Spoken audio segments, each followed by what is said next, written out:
लो ये क्या लिखे हुए हैं जरा भैया इस पर करना, ये क्या लिखे हैं जो बैनर का आ ले आओ,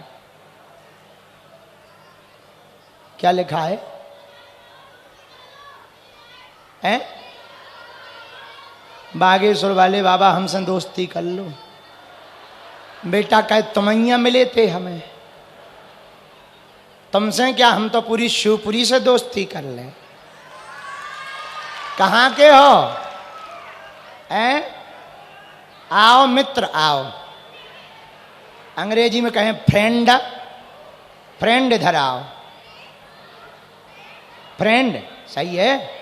हाँ तुम तिलक लगाए बहुत गजब के लगते हो। ए कैमरा वाले इस पे करो, ये लड़का पे जो बहुत बदमाश लड़का है, बहुत होशियार लड़का है, बहुत आगे जाएगा बेटा। तो नहीं तुम सब हमारे मित्र हो, एक भी उतरना नहीं, सबकी नाक कटेगी एक लाइन से। हाँ हैं अभी बैठ जाओ, शांत बैठ जाओ। तुमने पूरी कथा पर बमचक मचाई। बैठ जाओ भाई। बाबा कहाँ जा रहे? छत्ता वाले। अरे बैठो, आप नहीं कहीं जा रहे। अच्छा बाबा तुम्हें पानी तो भींजत ना हुई हो तुम बरसात में? बारिश में भींगते तो नहीं होगी, काय को भींगना, छत्ता है। ला भाई ला, बहुत बढ़िया। आओ मित्र। ए आँखी ना फोड़ दइए, ये महा कर आँखी फोड़ दे, पतो लगे काल कान टूटत टूटत बचो। हाँ खुश रहो। कहाँ के हो? बहुत बढ़िया। लो भाई लो, हाथ मिलाओ। ठीक है।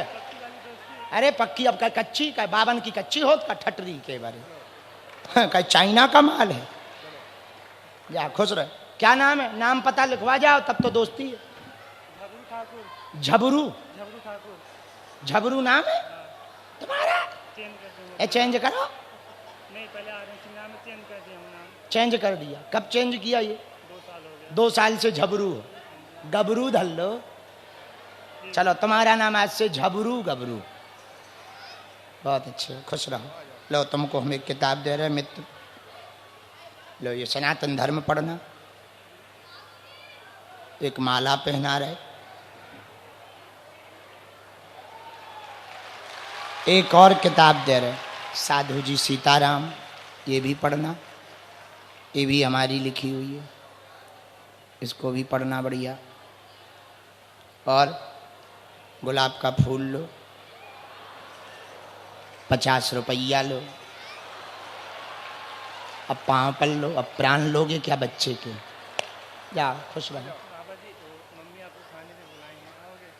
कभी आएंगे तो आएंगे, घर आएंगे। तुम हमारे घर जरूर आना। हाँ हाँ फोटो खींचा भैया, 2 देशों की संधि हो रही है। जाओ खुश रहो। खुश। अब दप्ती धर दो नीचे। हरे हरे साधु जी, तो कल की सूचना समझ आ गई? कल कितने बजे दरबार है? तुम सीता माता बनी कहा कर रहे हैं? आ जाओ भाई, अकेली तो वहीं भर आई हो। और माता भर को आने तुम बैठो प्रभु। अरे तुम तो बैठो, तुम तो 24 घंटा हमारे साथ आओ। हनुमान जी तो 24 घंटा साथ। आओ माता। जय हो सीता माता। बोलिए नमस्ते। सीताराम बोलो। ना ना ठीक। तुम्हें ये सीता माता किसने बनाया है? मम्मी ने। बहुत बढ़िया। कहाँ की हो? शिवपुरी की। किसकी बिटिया? कपिल की। कौन कपिल? सेन। बहुत बढ़िया।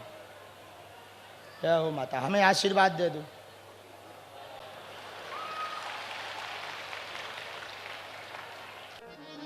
आदमी उतना ही खाता है जिसका जितना खाता है। तो भगवान ने बोले एक महात्मा है।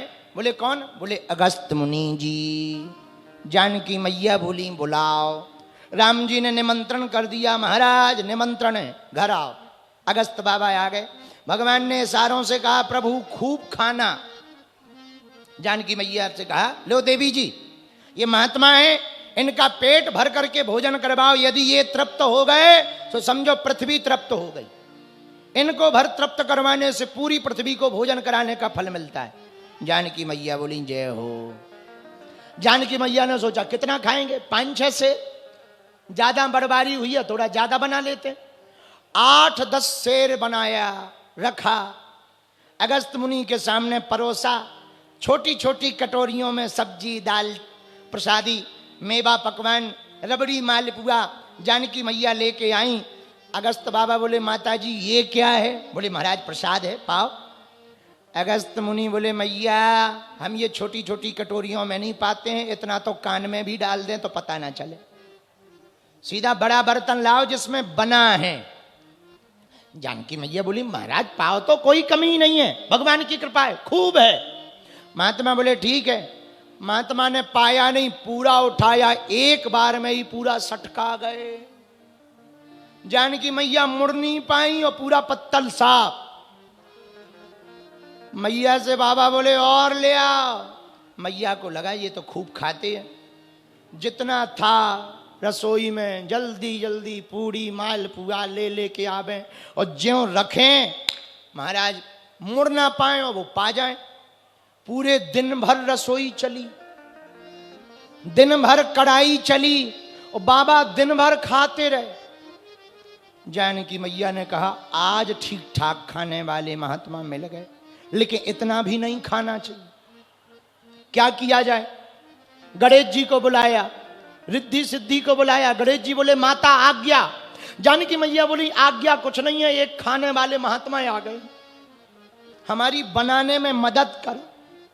रिद्धि सिद्धि कोई आटा गौंथ रही, कोई बढ़िया जो है पूरी निकाल रही कढ़ाई में, जानकी माता परस रही। गणेश जी बोले माता जी हमारा पेट बड़ा है, हमें बैठने का काम दो। जानकी मैया बोली एक काम करो, आप कुछ मत करो, पूरी बेलो। अब गणेश जी पेट के आगे रखे पुरुषा, बेलन लिए लगे बेलने। एक दिन बेला, 2 दिन बेला, लगातार कढ़ाई चल रही, बेलन चल रहा। गणेश जी 2 दिन तक बेल ही रहे। गणेश जी बोले ये बताओ माता जी कितने दिन और बेलना है? जानकी मैया बोले जब तक वो तृप्त नहीं हो जाएंगे तब तक राशन वाले आए। मैया आधा राशन खत्म हो गया। जानकी मैया बोली जय हो। गणेश जी बोले माता जी यदि आपकी आज्ञा हो तो हम परोसें। बोले तुम परोसो। अब गणेश जी गए टुम्मक लेके अगस्त बाबा से बोले महाराज एक पूरी और लोगे? एक? अरे बोले एक जितनी है धरो। गणेश जी बोले जय हो महाराज। सो गणेश जी ने दिन भर परोसा, 3 दिन तक खूब अखंड परोसा। बाबा चुप होने का नाम ही ना लेवे। राशन वाले आए, बोले मैया मात्र 10% राशन बचा है। जानकी मैया बोली जय हो। गणेश जी बोले माता जी बताओ ये बाबा और कितने दिन खाएगा? बोले ये तो हमें भी पता नहीं। गणेश जी बोले एक उपाय है, हम पूछ के आते हैं। बोले क्या? गणेश जी गए, बोले महाराज आधा भोजन हो जाए तो पानी पी लेना। अगस्त मुनि बोले टेंशन ना लो, हमें पता है नियम, जब आधा भोजन हो जाएगा हम पानी पी लेंगे। गणेश जी रसोई में आए, माता जानकी के चरण पड़ के बोले अच्छा माता हमें विदा दो। जानकी मैया बोले कहाँ? गणेश जी बोले जा रहा है वापस। बोले क्यों? अरे बोले उनका अभी आधा नहीं हुआ, 3 दिन से खा रहे हो आधा नहीं हुआ। विचार करो जब आधा नहीं हुआ तो कब आधा होगा और कब? अरे मैया हम रसोई में गलत फंस गए, हमें दो आज्ञा।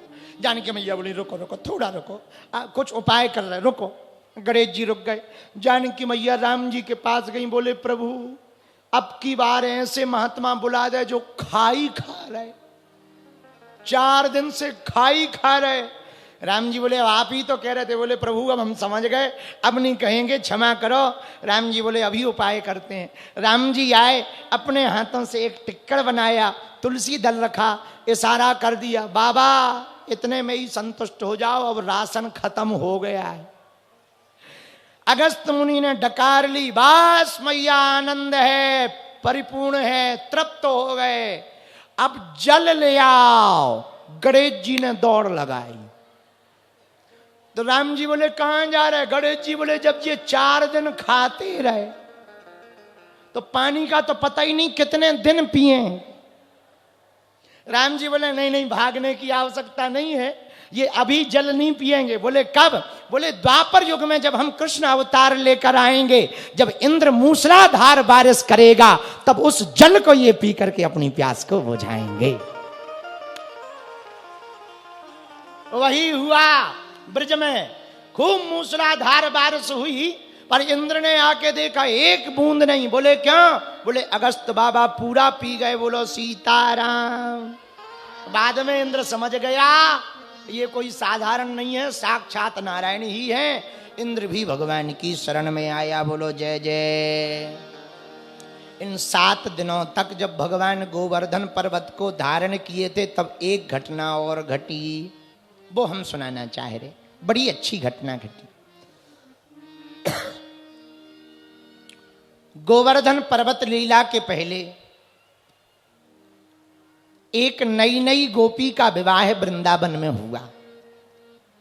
ध्यान से सुनना। वो गोपी नई नई आई तो उस गोपी की सासू मां ने कहा, बेटा सुन, यहां एक नंद को छोरा है, वो बड़ा जादूगर है। एक काम करना, वो यदि घर आए या कहीं दिखे तो उसकी तरफ मत देखना।